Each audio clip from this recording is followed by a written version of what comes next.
Hi friends, ఈరోజు మీకోసం బలవంత పెళ్ళి ఫైనల్ పార్ట్. మరి కథలోకి వెళ్తే పల్లవికి ఇంకా జరిగిన సంఘటన నుంచి బయటకు రావడం కష్టంగా ఉంది. తను కాపాడడానికి విక్రమ్ కెమెరా పెట్టడం, తన పరువు నిలబెట్టడం ఆ మనసును ఆనందంతో నింపేశాయి. విక్రమ్ డోర్ లాక్ చేసి వచ్చి పల్లవి ముందు నిలబడ్డాడు. అతని ముఖంలో అప్పటిదాకా ఉన్న కోపం మాయమైపోయి అంతులేని ప్రేమ, ఒక భర్త తాలూకు గర్వం మాత్రమే ఉన్నాయి. పల్లవిని ఎంతో సున్నితంగా తన చేతుల్లోకి తీసుకున్నాడు. భయపడ్డావా పల్లవి అని నెమ్మదిగా అడిగాడు. పల్లవి అతని కళ్ళలోకి చూసి, లేదు విక్రమ్, మీరు నా పక్కన ఉన్నప్పుడు నాకు భయం ఎందుకు, కానీ అత్తయ్య గారు నా మీద ఎందుకు ఇంత ద్వేషం పెంచుకున్నారో అర్థం కావటం లేదు. మీ బంధాలు నా వల్ల పాడవుతున్నాయని బాధగా ఉంది అని అంది. విక్రమ్ ఆమె పెదవులపై వేలు పెట్టి ఆపాడు. నా బంధాలు నీ వల్ల పాడవలేదు పల్లవి, వాళ్ళ స్వార్థం వల్ల పాడయ్యాయి. నువ్వు ఇంటికి మహాలక్ష్మివి. నేను ఒకప్పుడు నిన్ను ఏడిపించిన రాక్షసుణ్ణి, కానీ నీ కన్నీళ్ళు, నీ క్షమాగుణం నన్ను మనిషిని చేశాయి. ఈరోజు నన్ను ఒక మంచి భర్తగా, ఒక మంచి అన్నయ్యగా నిలబెట్టాయి. నా పగ అనే చీకటిని పోగొట్టి నా జీవితంలో ప్రేమ అనే వెలుగు నింపావు. ఈ జీవితం నీది పల్లవి అని గద్గద స్వరంతో చెప్పాడు. పల్లవి కళ్ళు ఆనందంతో చెమ్మర్చాయి. నేను మీ బానిసను అని మీరు ఆ రోజు అన్నప్పుడు నా జీవితం నరకం అనుకున్నాను విక్రమ్, కానీ ఆ శిక్షే నాకింతటి ప్రేమను ఇస్తుందని అనుకోలేదు. నేను మీ భార్యను కావడం నా అదృష్టం అన్న తన గుండెల మీద తలవాల్చింది పల్లవి. విక్రమ్ ఆమెను 2 చేతులతో పైకి ఎత్తుకొని తీసుకువెళ్ళి మంచం మీద పడుకోబెట్టాడు. రాత్రి చలిగా ఉన్న వాళ్ళిద్దరి మధ్య ఉన్న ప్రేమ ఆ గదిలో వెచ్చదనాన్ని నింపింది. విక్రమ్ పల్లవి నుదిరి మీద, కాళ్ళ మీద సున్నితంగా ముద్దులు పెట్టాడు. పల్లవి కళ్ళు మూసుకొని ఆ స్పర్శను తన ఆత్మలో బంధించుకుంది. ఇన్నాళ్ళు కన్నీళ్లతో తడిసిన పడగ్గది ఈ రాత్రి వారి పవిత్రమైన ప్రేమ కలయికకు సాక్ష్యంగా నిలిచింది. పగతో మొదలైన ఆ బలవంత పెళ్ళి ఇప్పుడు ప్రపంచంలోనే అత్యంత మధురమైన బంధంగా పరిపూర్ణమైంది. మరుసటి ఉదయం విక్రమ్ ఎంతో ఉత్సాహంగా ఆఫీస్కి బయలుదేరాడు. పల్లవి అతనికి హారతి ఇచ్చి సాగనంపింది. విక్రమ్ కారు ఆఫీస్ వైపు వెళ్తూ ఉండగా అతని మనసులో ఒక ఆలోచన మెదిలింది. పల్లవి జీవితాన్ని తను పూలబాటగా మార్చాడు, కానీ పల్లవి తండ్రి రామచంద్రరావు పరిస్థితి ఏంటి? తన పగ కోసం ఆయన్ని అప్పుల పాలు చేసి భయపెట్టి పల్లవిని పెళ్లి చేసుకున్నాడు. ఇప్పుడు తను మారిపోయాడు, కానీ ఆ పెద్ద ఆయన ఇంకా తన అప్పుల భయంతోనే బతుకుతున్నాడు కదా. విక్రమ్ వెంటనే తన కారును రామచంద్రరావు ఆఫీస్ వైపు తిప్పాడు. రామచంద్రరావు తన చిన్న ఆఫీసులో కూర్చుని అప్పుల వాళ్ళ ఫోన్ కాల్స్తో సతమతమవుతున్నాడు. కూతురు సంతోషంగా ఉందని ఆయనకు తెలుసు, కానీ తన వ్యాపారం పూర్తిగా దివాలా తీసే స్థితికి చేరుకుంది. విక్రమ్కి ఇవ్వవలసిన అప్పు ఎలా తీర్చాలో ఆయనకు అర్థం కావటం లేదు. సరిగ్గా అప్పుడే విక్రమ్ కారు వచ్చి ఆ ఆఫీస్ ముందు ఆగింది. విక్రమ్ను చూడగానే రామచంద్రరావు కంగారుగా లేచి నిలబడ్డాడు. ఏంటి విక్రమ్ బాబు, మళ్ళీ ఎందుకు వచ్చారు? పల్లవి బాగుంది కదా అని భయంగా అడిగాడు. పల్లవి నవ్వుతూ లోపలికి వచ్చి ఆయన 2 చేతులు పట్టుకున్నాడు. మామయ్య గారు, పల్లవి మహారాణిలా ఉంది. ఆమె గురించి మీరు ఏ భయం పెట్టుకోవద్దు. నేను వచ్చింది నా భార్య గురించి కాదు, నా మామగారి గురించి అంటూ జోబులోంచి కొన్ని పత్రాలు తీసి రామచంద్రరావు టేబుల్ మీద పెట్టాడు. ఇవేంటి బాబు అని ఆశ్చర్యంగా అడిగాడు ఆయన.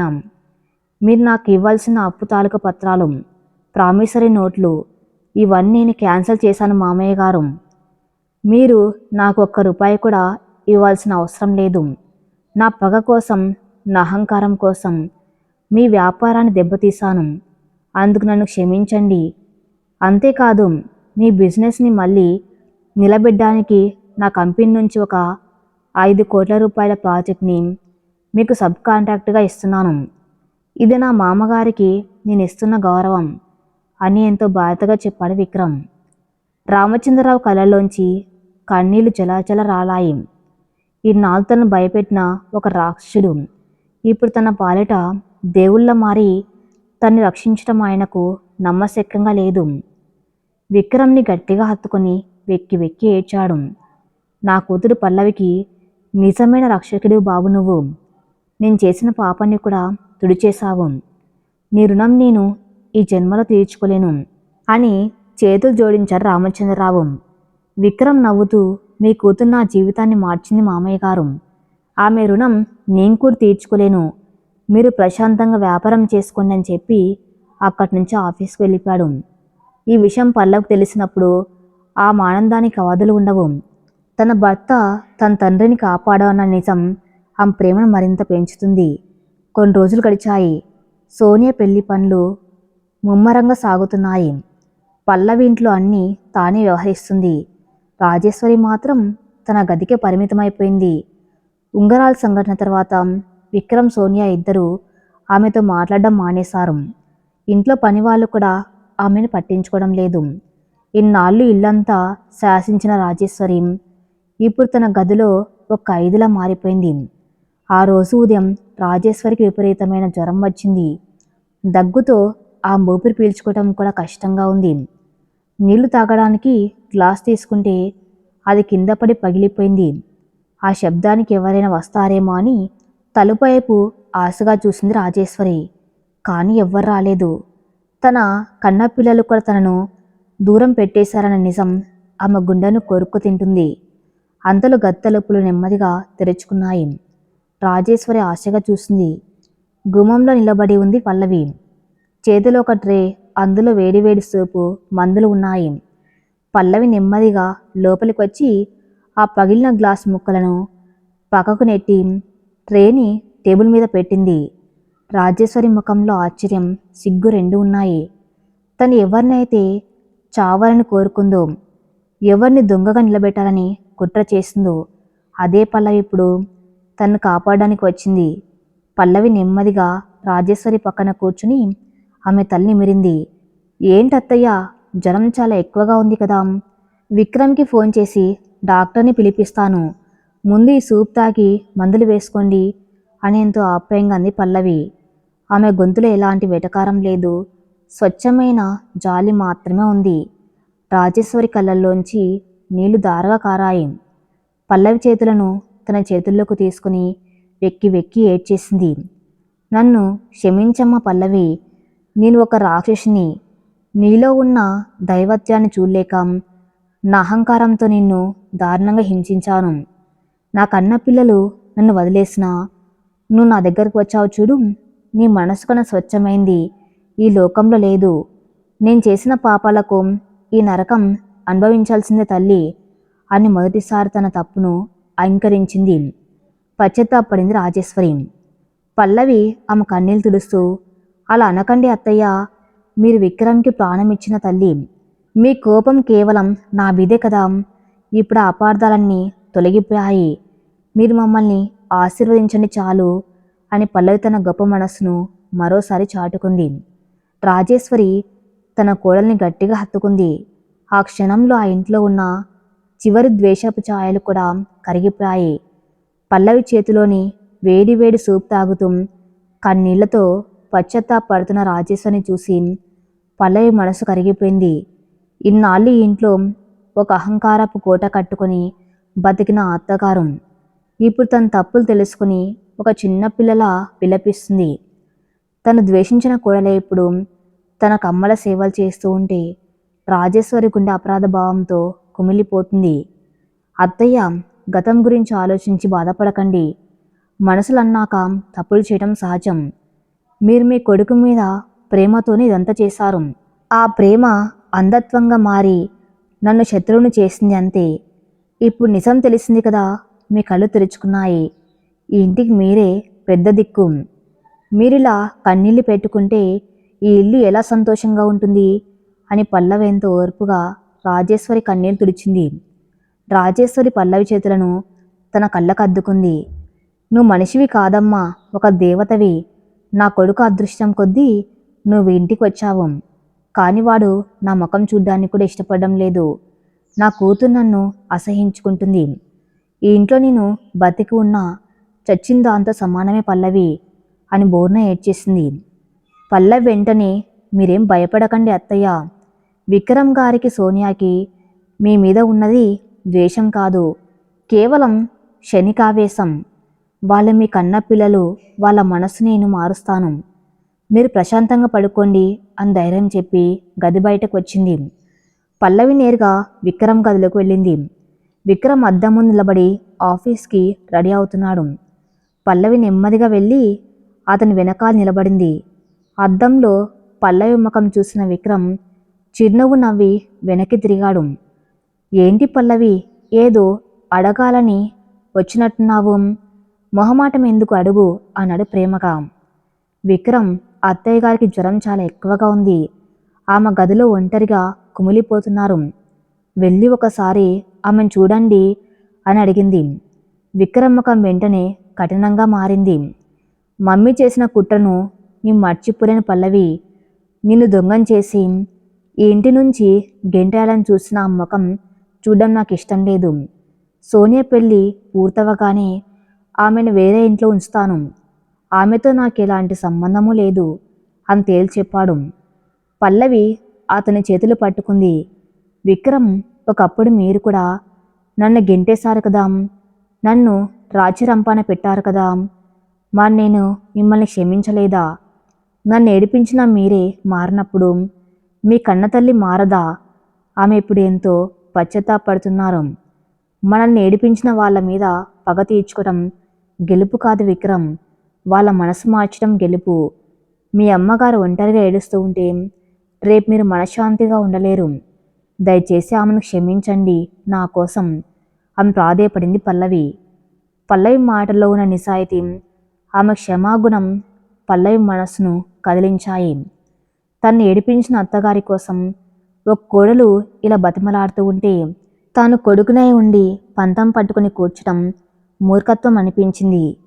విక్రమ్ పల్లవి చేయి పట్టుకుని, నీ మనసు ఎంత స్వచ్ఛమైందో పల్లవి, నిన్ను కాదనలేను పద అని రాజేశ్వర్ గదికి బయలుదేరాడు.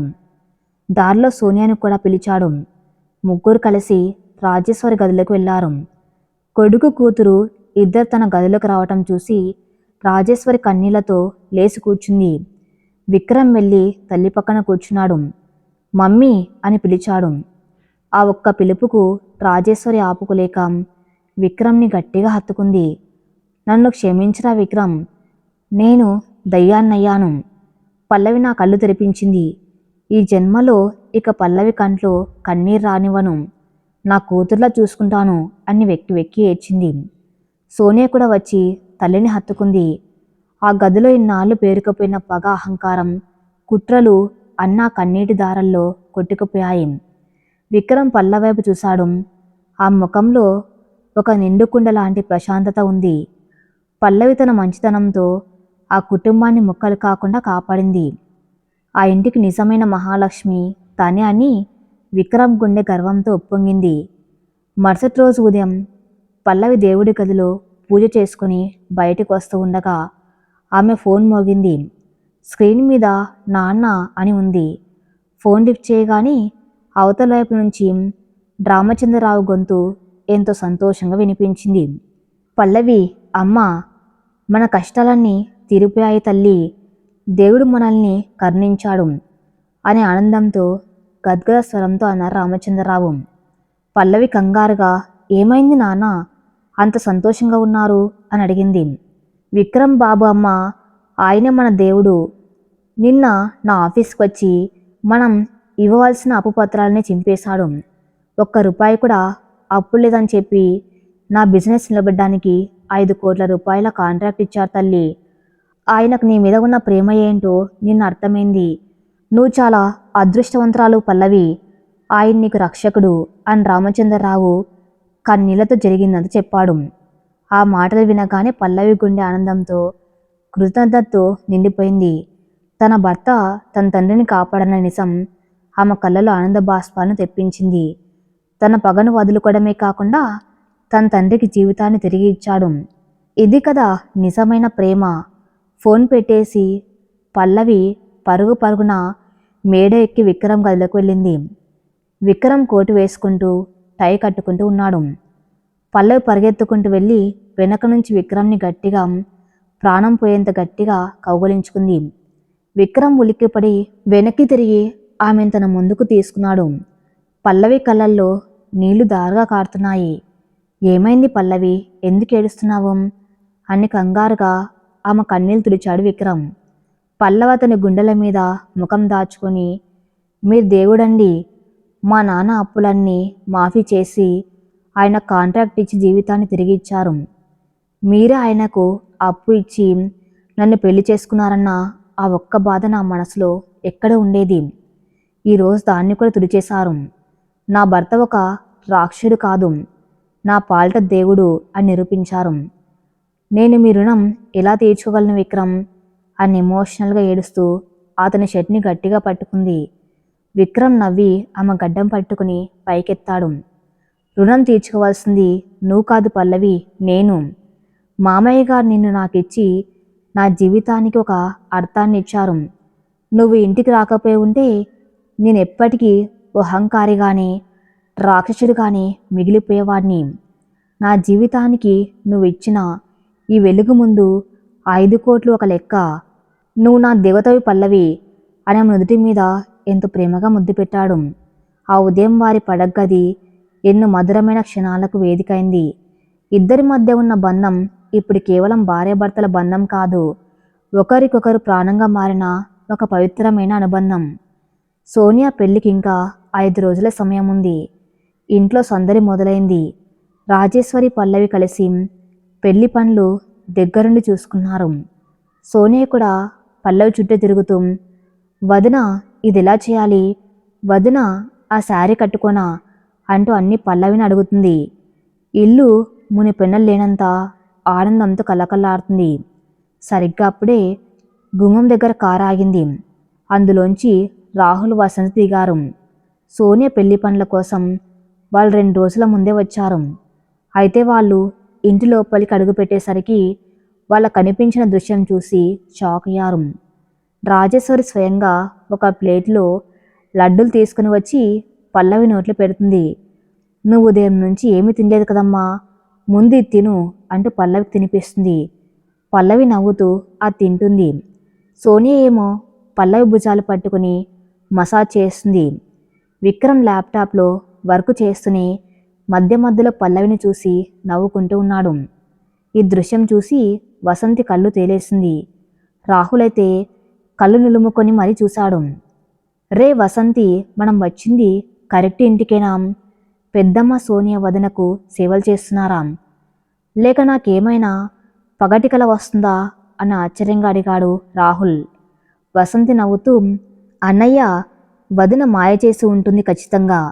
పద పద లోపలికి అంటూ లోపలికి పరిగెత్తింది. వాళ్ళని చూడగానే పల్లవి ఆనందంగా ఎదురెళ్ళి వాళ్ళని రిసీవ్ చేసుకుంది. రాహుల్ అన్నయ్య, వసంతి ఎలా ఉన్నారు అని పలకరించింది. విక్రమ్ నవ్వుతూ రాహుల్ దగ్గరికి వచ్చి గట్టిగా హత్తుకున్నాడు. ఏంట్రా రాహుల్, అప్పుడే షాక్ అయితే ఎలా? నువ్వు ఫోన్లో నా క్లాస్ పీకిన తర్వాత నా కళ్ళు తెరుచుకున్నాయిరా. ఈ ఇల్లు ఇప్పుడు ఇలా ఉందంటే అది పల్లవి చలవే అని గర్వంగా తన భార్యను పరిచయం చేశాడు. రాహుల్ పల్లవి దగ్గరికి వచ్చి ఆమె చేతులు పట్టుకున్నాడు. నువ్వు నిజంగా గ్రేట్ వదిన. అన్నయ్య అహంకారాన్ని, పెద్దమ్మ పగను నీ ప్రేమతో కరిగించేశావు. ఈరోజు నిన్ను ఇలా సంతోషంగా చూస్తూ ఉంటే నాకెంత హ్యాపీగా ఉందో మాటల్లో చెప్పలేను అని మనస్ఫూర్తిగా మెచ్చుకున్నాడు. వసంతి రాజేశ్వరిని ఉద్దేశించి సరదాగా, పెద్దమ్మ, అప్పట్లో వదనను కింద కూర్చోబెట్టి పనులు చేయించావు, ఇప్పుడు లడ్డూలు తినిపిస్తున్నావు. నీలో ఈ మార్పు చూస్తుంటే నాకు ముచ్చటేస్తుంది అంది నవ్వుతూ. రాజేశ్వరి సిగ్గుపడి, అప్పుడు నాకు కళ్ళు కనిపించలేదు వసంతి. పల్లవి నా కోడలు కాదు, నా పెద్ద కూతురు. నా సోనియా పెళ్లి కూడా పల్లవి చేతుల మీదుగానే జరగాలి అనేంతో అభిమానంగా చెప్పింది. రాహుల్, వసంతల రాకతో ఇంట్లో నవ్వులు, అల్లరి రెట్టింపయ్యాయి. పెళ్లి పనులన్నీ ఒక పండగలా సాగిపోతూ ఉన్నాయి. విక్రమ్ పల్లవిని ప్రతి క్షణం కంటికి రెప్పలా చూసుకున్నాడు. పనివాళ్ళున్నా సరే పల్లవి చేతితో ఒక చిన్న గ్లాస్ కూడా మొయ్యనీయడం లేదు. ఇదంతా చూస్తున్న రాహుల్, వసంతి, అన్నయ్య పూర్తిగా వదిన ప్రేమలో క్లీన్ బౌల్ అయిపోయాడు అని సరదాగా ఆటపట్టిస్తున్నారు.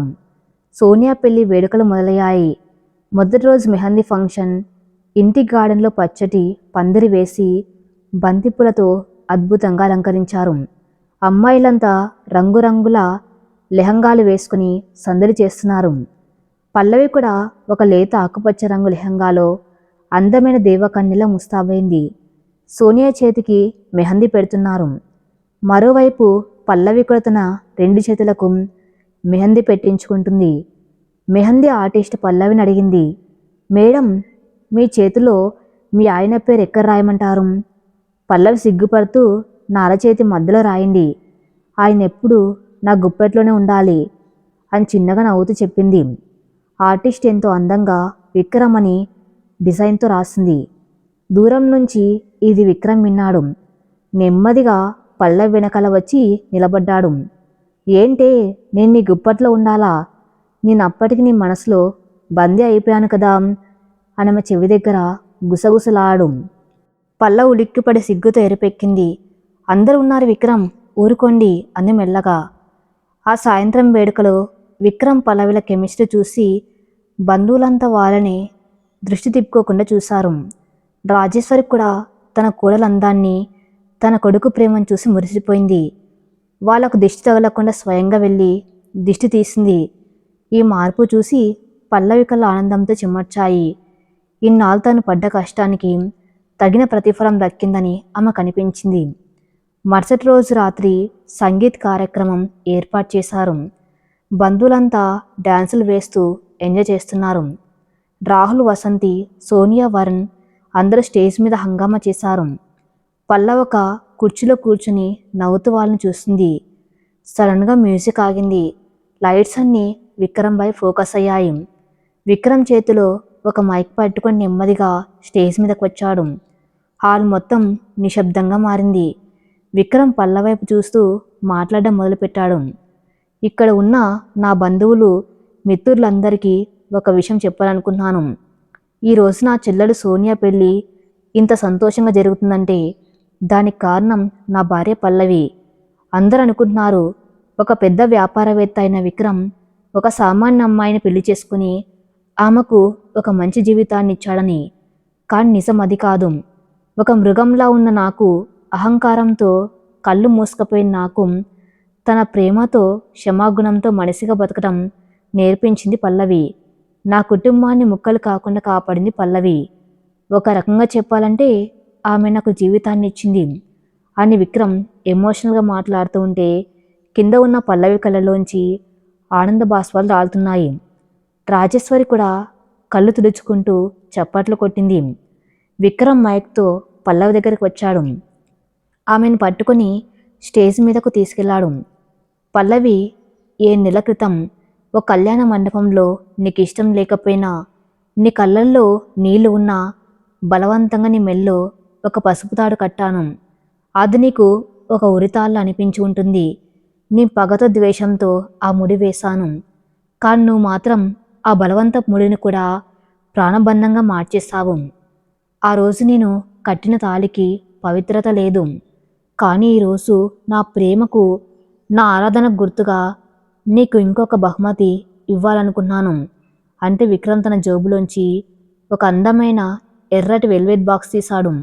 అందరూ ఉత్కంఠంగా చూస్తున్నారు. విక్రమ్ ఆ బాక్స్ ఓపెన్ చేశాడు. అందులో ఒక అద్భుతమైన, సాంప్రదాయబద్ధంగా వజ్రాలతో పొదగబడిన మంగళసూత్రం ఉంది. ఆ రోజు అతని కోపంతో పసుపు కొమ్ముతో కట్టిన తాళి స్థానంలో ఈరోజు ఒక భర్తగా సంపూర్ణ ప్రేమతో చేయించిన వజ్రాల మంగళసూత్రం అది. పల్లవి దాన్ని చూడగానే 2 చేతులతో ముఖం కప్పుకొని వెక్కి వెక్కి ఏడ్చేసింది. ఒక ఆడపిల్లకు తన భర్త ప్రేమతో కట్టే తాళి కంటే గొప్ప బహుమతి ఏముంటుంది? విక్రమ్ ఆమె కన్నీళ్ళు తుడిచి, ఆ రోజు నేను రాక్షసుల్లా కట్టాను. ఈరోజు నీ భర్తగా, నీ ప్రేమకు బానిసగా ఈ మంగళసూత్రాన్ని నీ మెల్లో వెయ్యాలనుకుంటున్నాను. నువ్వు అంగీకరిస్తావా పల్లవి అని అందరి ముందు స్టేజ్ మీద ఒక మోకాలపై కూర్చొని అడిగాడు. హాల్ మొత్తం చప్పట్లతో, ఈలాలతో దద్దరిల్లిపోయింది. వరుణ్ తల్లిదండ్రులు, రాజేశ్వర్, రాహుల్ అందరూ ఆశ్చర్యంతో, ఆనందంతో ఆ దృశ్యాన్ని చూస్తున్నారు. ఒక కోటీశ్వరుడు తన భార్య ముందు అలా మోకరిల్లి తన ప్రేమను వ్యక్తపరచడం అందరినీ కదిలించింది. పల్లవి వెంటనే కిందకి వంగి అతన్ని పైకి లేపింది. మీరిలా కూర్చోకూడదు విక్రమ్ గారు. నా మెల్లో తాళి కట్టే అర్హత హక్కు ఈ ప్రపంచంలో మీకు మాత్రమే ఉన్నాయి అని కన్నీళ్లతో తల వంచి నిలబడింది. విక్రమ్ ఎంతో ప్రేమగా ఆ వజ్రాల మంగళసూత్రాన్ని పల్లవి మెల్లో అలంకరించాడు. ఆ క్షణం వాళ్ళిద్దరి మధ్య ఉన్న బలవంత పెళ్ళి అనే పేరు పూర్తిగా చెరిగిపోయింది. అది ఇప్పుడు ఇష్టపడి ప్రాణంగా ప్రేమించుకొని చేసుకున్నాం ఒక పవిత్రమైన బంధంగా మారింది. పల్లవి వెంటనే విక్రమ్ని గట్టిగా హత్తుకుంది. బంధువులంతా వాళ్ళ మీద పూలవర్షం కురిపించారు. ఆ రాత్రి సంగీత్ వేడుక కేవలం సోనియాది మాత్రమే కాదు, విక్రమ్ పల్లవిల ప్రేమకు పడిన ఒక నిజమైన పునాదిగా మిగిలిపోయింది. సోనియా పెళ్లి రోజు రాని వచ్చింది. ఆ నగరంలోని అత్యంత విలాసవంతమైన కళ్యాణ మండపం విద్యుత్ దీపాలతో రంగురంగుల పూల అలంకరణతో దేదీప్యమానంగా వెలిగిపోతుంది. సన్నాయి మేళాల శబ్దాలు, బంధుమిత్రుల కోలాహలంతో ఆ ప్రదేశమంతా ఒక పెద్ద పండగ వాతావరణాన్ని తలపిస్తుంది.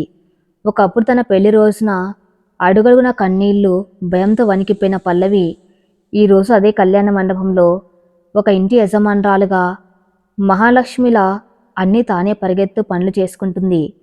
పల్లవి ముఖంలో అలసట లేదు, ఒక బాధగల ఇల్లాలి కళ ఉట్టిపడుతుంది. మెడలో విక్రమ్ నిన్న రాత్రి సంగీతంలో ప్రేమతో వేసిన వజ్రాల మంగళసూత్రం దగదగలాడుతుంది. పట్టుచీరలో అటు ఇటు తిరుగుతున్న పల్లవిని చూసి బంధువులంతా విక్రమ్ భార్య ఎంత చురుకైందో, ఎంత పద్ధతిగా ఉందో కదా అని మురిసిపోతున్నారు. మరోవైపు రాజేశ్వరుడు పల్లవికి చేదురు వాదురుగా నిలబడింది. ఎవరైనా బంధువులు వచ్చి పలకరిస్తే, అంత నా కోడలు పల్లవి చలివేయండి, తనే దగ్గరుండి తన ఆడపడుచు పెళ్లిని ఇంత వైభవంగా జరిపిస్తుంది, పల్లవి లాంటి కోడలు రావటం నా అదృష్టం అని ఎంతో గర్వంగా చెబుతుంది. ఒకప్పుడు పల్లవిని పని మనిషి కంటే హీనంగా చూసిన అదే అత్తగారు ఇప్పుడు అందరి ముందు తన కోడల్ని కీర్తిస్తూ ఉంటే ఆ మాటలు విన్న పల్లవి కళ్ళు ఆనందంతో చెమర్చాయి. ద్వేషాన్ని ప్రేమతో జయించడం అంటే ఇదేనేమో అని పల్లవి మనసు ఆనందంతో ఉప్పొంగింది. పెళ్లి ముహూర్తానికి ఇంకా గంట సమయం ఉంది. పల్లవి క్యాటరింగ్ వాళ్లకు సూచనలు ఇచ్చి దేవుడి పటం దగ్గర పూల ద్రవ్యాలు సరిచూసుకుంటుంది. సరిగ్గా అప్పుడే వెనక నుంచి ఒక చెయ్యి వచ్చి ఆమె నడుమును సున్నితంగా చుట్టుకుంది. ఆ స్పర్శ ఎవరిదో పల్లవి ప్రత్యేకంగా చెప్పాల్సిన అవసరం లేదు. ఉలిక్కిపడి వెనక్కి తిరిగిన పల్లవి ఎంతో హుందాగా పట్టుపంచే కుర్తాలో ఉన్న విక్రమ్ని చూసి సిగ్గుపడింది. విక్రమ్, ఎవరైనా చూస్తారు వదలండి, ఇక్కడ 100 మంది బంధువులు ఉన్నారు అని కంగారుగా చుట్టూ చూసింది పల్లవి. విక్రమ్ ఆమెను వదలకుండా మరింత దగ్గరకు లాక్కున్నాడు. చూస్తే చూడనివ్వు పల్లవి, నా భార్య నేను పట్టుకుంటే ఎవరికి అభ్యంతరం? ఉదయం నుంచి చూస్తున్నాను, ఒకటే పరుగులు తీస్తున్నావు, నా వైపు ఒక్కసారి కూడా సరిగ్గా చూడలేదు తెలుసా? నా చెల్లెలి పెళ్లి హడావిల్లో నా భార్య నాకు దూరం అయిపోతుందని కంప్లైంట్ ఇద్దామని వచ్చాను అని చిన్నపిల్లాల్లా అలిగినట్లు నటించాడు విక్రమ్. పల్లవికి నవ్వు ఆగలేదు. ఏంటి విక్రమ్, ఇంత పెద్ద బిజినెస్ మ్యాన్ అయి ఉండి పెళ్లి పనుల్లో ఉన్న భార్య దగ్గరకు వచ్చి ఇలా అల్లరి చేస్తున్నారా? సోనియా పెళ్లి సవ్యంగా జరగాలి కదా, బాధ్యత నాది కాదా అని అతని ముక్కును సున్నితంగా లాగింది. విక్రమ్ ఆమె కళ్ళలోకి ఎంతో గాఢంగా చూశాడు. నా సోదరి పెళ్లి బాధ్యత ఎంత అద్భుతంగా తీసుకున్నావో, నా జీవితం బాధ్యత కూడా అంతే అద్భుతంగా తీసుకున్నావు పల్లవి. నా ఇల్లు ఇప్పుడు నిండుగా ఇంద్రభవనంలా ఉంది. మా అమ్మ కళ్ళల్లో ఇన్నాళ్ళు నేను చూసిన గర్వానికి బదులు ఈరోజు నీ మీద ఉన్న ప్రేమను చూస్తున్నాను. ఇదంతా నీ చలవే అని ఆమె నుదుటి మీద వాళ్ళ ముంగులను సరిచేశాడు. పల్లవి ఎమోషనల్ అవుతూ, అవన్నీ వదిలేయండి విక్రమ్, ఇప్పుడు మనం సంతోషంగా ఉన్నాం కదా, అదే ముఖ్యం. పదండి, ముహూర్తం సమయం అవుతుంది, అందరూ మన కోసమే ఎదురు చూస్తుంటారు అని చెప్పి సిగ్గుతో అక్కడి నుంచి పరిగెత్తింది. విక్రమ్ ఆమె వెళ్తున్న వైపే కన్నార్పకుండా చూస్తూ నిలబడిపోయాడు. పురోహితుడి వేదమంత్రాల మధ్య బంధుమిత్రుల ఆశీస్సులతో సోనియా వరుణ్ల వివాహం అత్యంత వైభవంగా జరిగింది. వరుణ్ సోనియా మెల్లో 3 ముళ్ళు వేస్తూ ఉండగా పల్లవికి తన పెళ్లినాటి చేదు జ్ఞాపకాలు ఒక్కసారిగా గుర్తొచ్చాయి. అప్పుడు విక్రమ్ కళ్ళల్లో ఉన్న పగ, కోపం ఆమెను ఎంతగా భయపెట్టాయో తలుచుకొని సన్నగా వణికింది. వెంటనే పక్కనే ఉన్న విక్రమ్ పల్లవి చేయి పట్టుకుని గట్టిగా నొక్కాడు. ఆ భయంకరమైన గతం ఇక ఎప్పటికీ తిరిగి రాదు. ఇప్పుడు నేను నీకు రక్షకుణ్ణి అని అతని స్పర్శ చెబుతున్నట్టుగా ఉంది. పల్లవి విక్రమ్ వైపు చూసి ప్రశాంతంగా నవ్వింది. వివాహ తంతు ముగిసింది. భోజనాలు పూర్తయిన తర్వాత అందరూ ఎంతో ఉద్వేగంగా ఎదురు చూసే ఘట్టం రానే వచ్చింది. అప్పగింతలు. సోనియా తన పుట్టింటిని వదిలి వెళ్ళవలసిన సమయం. రాజేశ్వరి కన్నీరు మున్నీరుగా ఏడుస్తూ కూతుర్ని గుండెలకేసుకుంది. అత్తగారింట్లో బుద్ధిగా ఉండమ్మా, పల్లవ్ వదిన చెప్పిన మాటలు గుర్తుపెట్టుకో, నీకే కష్టం వచ్చినా మేము ఉన్నాం అని దీవించింది. విక్రమ్ కూడా తన చెల్లిని కౌగలించుకుని కన్నీళ్లు పెట్టుకున్నాడు. ఏడుపు వస్తే వదన తలుచుకో, సంతోషం వస్తే అన్నయ్యని తలుచుకో అని సరదాగా అంటూనే ఉద్వేగానికి లోనయ్యాడు. అందరి దగ్గర వీడుకోలు తీసుకున్న సోనియా నేరుగా వెళ్ళి పల్లవి కాళ్ళకు నమస్కారం చేయబోయింది. పల్లవి వెంటనే కంగారుగా ఆమె నాపి పైకి లేపింది. ఏంటి సోనియా ఇది? నువ్వు నా ఆడపడిచివి, నా చెల్లెలివి, నా కాళ్ళకు దండం పెట్టడమేంటి అని మందలించింది. సోనియా కన్నీళ్లు తుడుచుకుంటూ పల్లవి చేతులను గట్టిగా పట్టుకుంది. వదిన, నువ్వు ఇంటికి మహాలక్ష్మివి. నేను నిన్ను ఏడిపించినా, కించపరిచినా నువ్వు నా పెళ్లి కోసం ఒక తల్లిలా కష్టపడ్డావు. నన్ను నా అత్తగారి ముందు గౌరవంగా నిలబెట్టావు. నేను నీకు జీవితాంతం రుణపడి ఉంటాను వదిన. నా అన్నయ్యను, మా అమ్మని జాగ్రత్తగా చూసుకో. ఈ ఇల్లు నీ చెల్లని చూపుల్లో ఎప్పటికీ ఇలాగే సంతోషంగా ఉండాలి అని వెక్కి వెక్కి ఏడ్చేసింది. పల్లవి కూడా తన కన్నీళ్లను ఆపుకోలేకపోయింది. సోనియాని గట్టిగా కౌగలించుకుని, నువ్వెప్పుడు సంతోషంగా ఉండాలి సోనియా. ఇది నీ పుట్టినిల్లు, ఎప్పుడైనా రావచ్చు. వరుణ్ గారితో నీ జీవితం ఆనందంగా సాగాలి అని మనస్ఫూర్తిగా దీవించింది. వరుణ్ తల్లిదండ్రులు కూడా పల్లవి దగ్గరికి వచ్చి, నీలాంటి వదిన ఉండటం సోనియా అదృష్టం, చాలా థ్యాంక్స్ అమ్మా అని చెప్పి సోనియాని తీసుకుని వెళ్ళిపోయారు. బంధువులంతా వెళ్ళిపోయాక కళ్యాణ మండపం ఖాళీ అయింది. రాజేశ్వరి పల్లవి దగ్గరికి వచ్చి ఆమె తల్లిని మిరింది.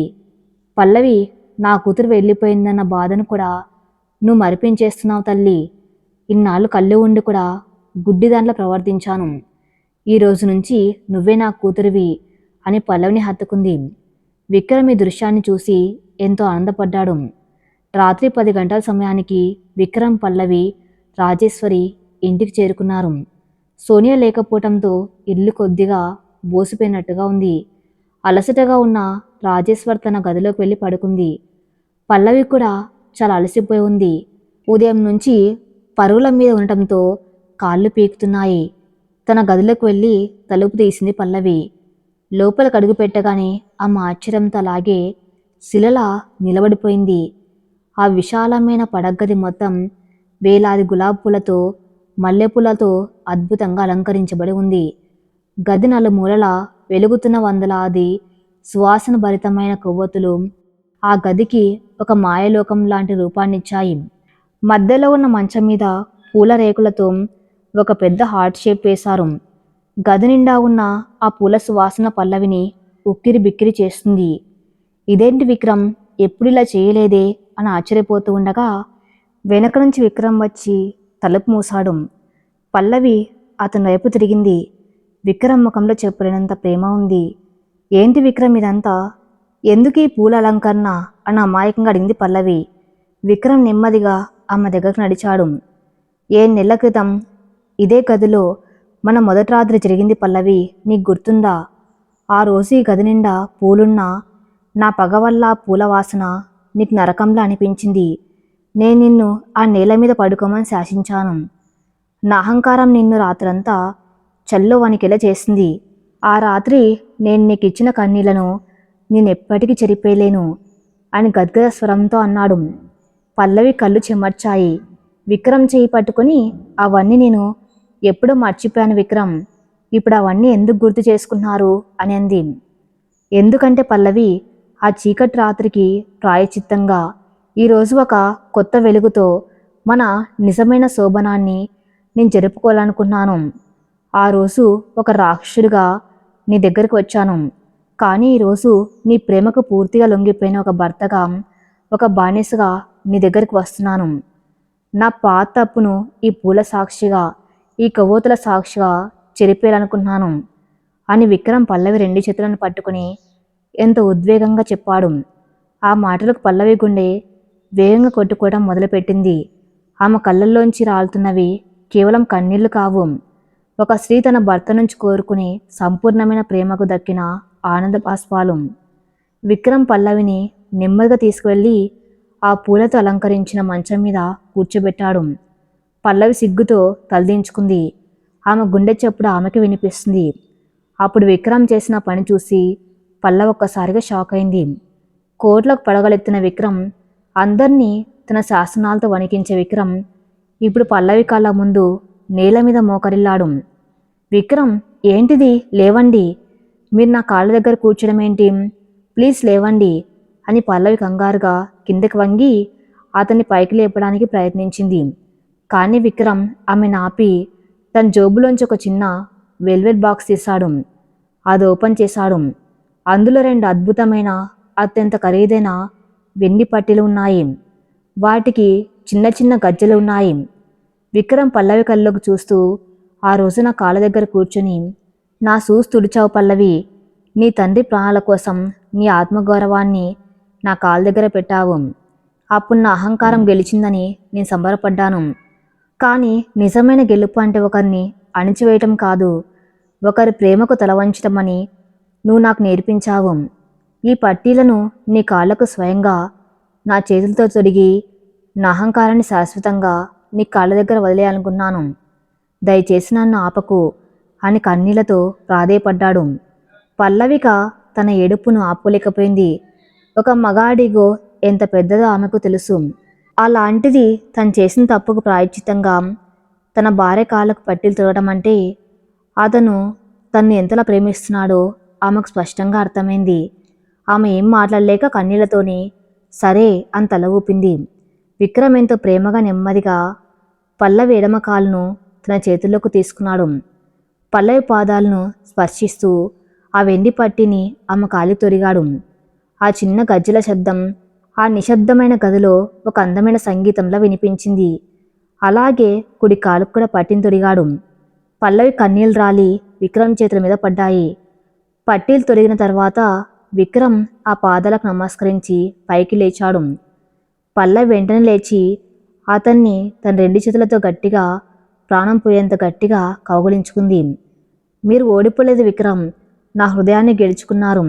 అహంకారాన్ని వదిలేసిన రోజే మనిషి దేవుడవుతాడు అని మా నాన్నగారు చెప్పేవారు. మీరిప్పుడు నా కళ్ళకు దేవుళ్ళ కనిపిస్తున్నారు అని వెక్కి వెక్కి ఏడుస్తూ అతని గుండెల మీద ముఖం దాచుకుంది పల్లవి. విక్రమ్ ఆమెను తన 2 చేతులతో బలంగా హత్తుకున్నాడు. నేను నీ దేవుణ్ణి కాదు పల్లవి, నీ ప్రాణాన్ని. నా ఊపిరినంత వరకు నిన్ను కంటికి రెప్పలా కాపాడుకుంటాను అని ఆమె కన్నీళ్లను తన పెదవులతో తుడిచాడు. ఆ రాత్రి ఆ ఇంద్రభవనంలో నిజమైన వసంతం వికసించింది.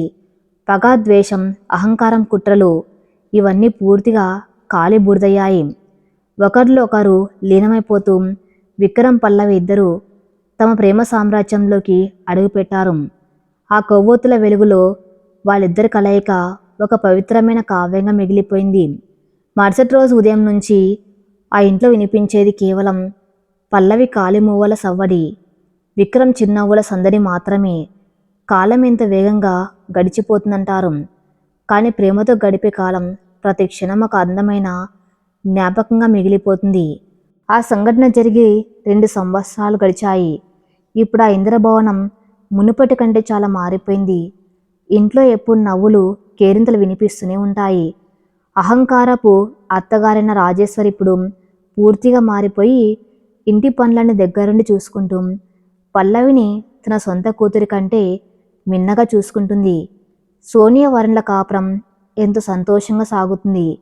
సోనియా పల్లవిని తన ఆదర్శంగా తీసుకుని ఒక మంచి ఇల్లాలుగా పేరు తెచ్చుకుంది. పల్లవి తన రామచంద్రరావు వ్యాపారం విక్రమాండతో లాభాల్లో దూసుకుపోతుంది. మరి విక్రమ్ పల్లవిల జీవితం? విక్రమ్ ఆఫీస్ పని మీద లండన్ వెళ్ళవలసి వచ్చిన పల్లవిని వదిలి ఒక్క రోజు కూడా ఉండలేనని ప్రాజెక్ట్ని ఇండియాకి మార్పించుకునేంత పిచ్చి ప్రేమలో పడిపోయాడు. పల్లవి కూడా ఇంటి బాధ్యతలను సమర్థవంతంగా నిర్వర్తిస్తూ విక్రమ్కు ప్రతి అడుగులో తోడుగా నిలుస్తుంది. ఆదివారం సాయంత్రం గార్డెన్లో పచ్చటి గడ్డి మీద పల్లవి కూర్చుని ఉంది. ఆమె ఒడిలో ఒక చిన్న పాప ఆడుకుంటుంది. ఆ పాప నవ్వులు ఆ ఇల్లంతా ప్రధ్వనిస్తున్నాయి. విక్రమ్ ఆఫీస్ నుంచి వచ్చి ఆ దృశ్యాన్ని చూసి ఆగిపోయాడు. తన భార్య, తన కూతురు, తన ప్రపంచం మొత్తం అక్కడే ఉంది. విక్రమ్ నెమ్మదిగా నడుచుకుంటూ వెళ్ళి పల్లవి వెనకాల కూర్చున్నాడు.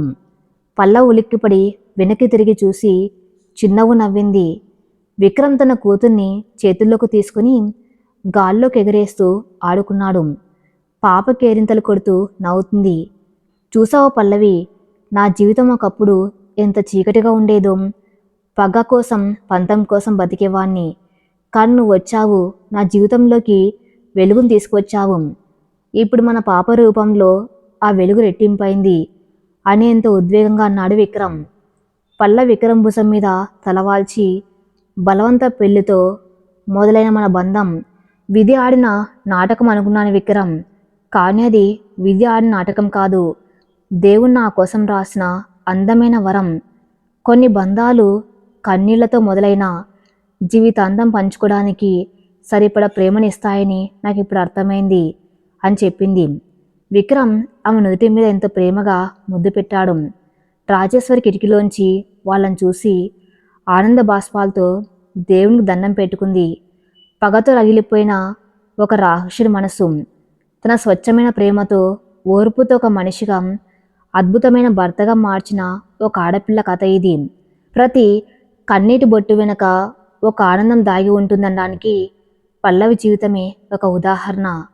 కష్టాలు శాశ్వతం కాదు, అహంకారం ఎప్పటికి గెలవదు, గెలిచేది ఎప్పుడు స్వచ్ఛమైన ప్రేమే. పల్లవి విక్రమ్ల ప్రేమ సామ్రాజ్యం ఒక అంతులేని ఆనందాల కలయికగా శాశ్వతంగా నిలిచిపోయింది. ఈ కథ ఇంతటితో సమాప్తం. మరిన్ని మంచి స్టోరీస్ కోసం నా ఛానల్ని ఫాలో అవుతూనండి. Thank you for listening.